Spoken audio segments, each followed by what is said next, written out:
The election may be over, but the debate over voter ID continues. I'm Casey Smith. I'll have that story. It has been reported that many students have obtained injuries due to the throwing of cups during football games and have even had to seek out medical attention.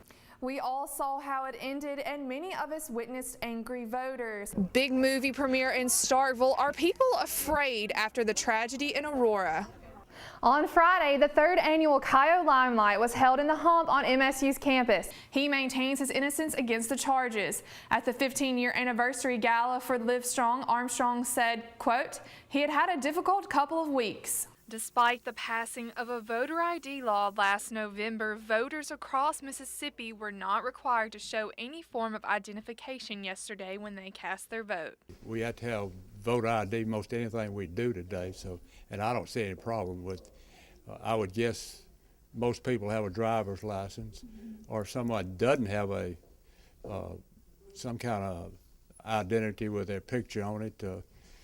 The state has said they'll furnish that free. In early October, the United States Department of Justice decided to put the law on hold while they investigate whether or not it is discriminatory in nature. Republicans, they see voter ID as an accountability issue and one that it's sort of not logical to argue against. Why would you argue against trying to make sure that the person casting the vote is indeed the person who is registered?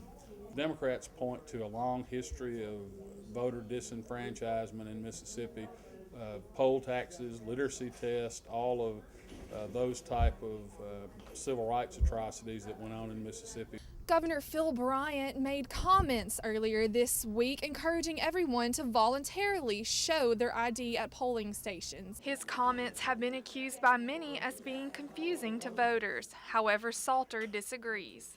I don't think there's anything wrong with that request. It's sort of like a governor saying, fly your flags today.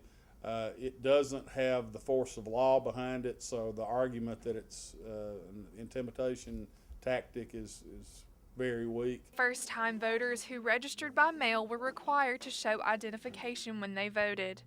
For now, Mississippians will await the verdict on voter ID law from the Department of Justice. Reporting from Starkville, Mississippi, I'm Casey Smith, Take 30 News.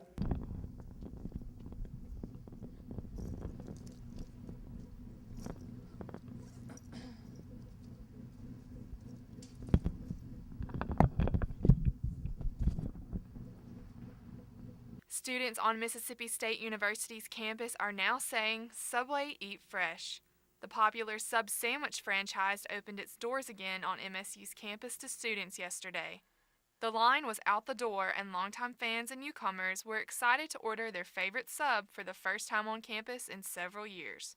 The opening of the Subway here on State is very well welcomed here because many students are still hungry late at night, and we can just pop over here, grab a quick sandwich, go back to our dorms or wherever we live, instead of going across town to another Subway and come all the way back here.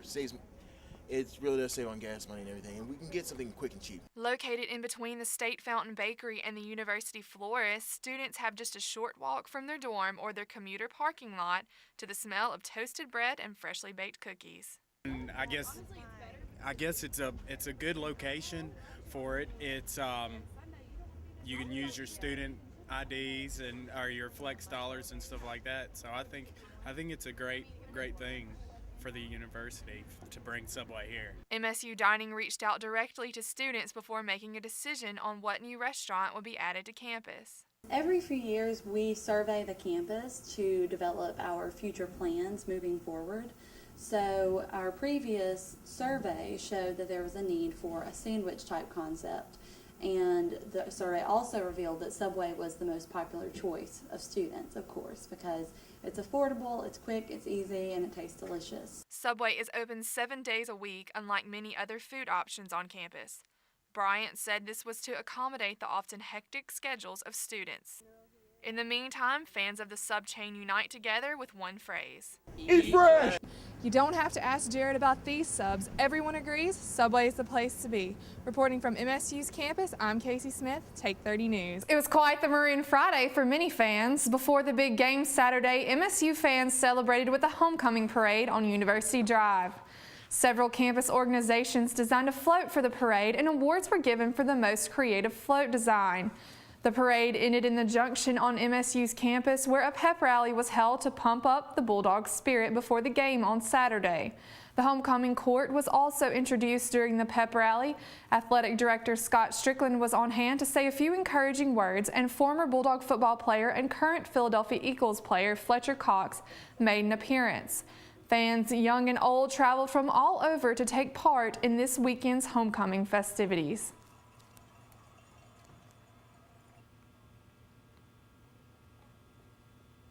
Homecoming in Mississippi State is just a time where, like, all Bulldogs can come together, alumni, everybody can come back and just enjoy this university. Homecoming court was presented in front of a sold-out crowd during halftime of the football game against Middle Tennessee State.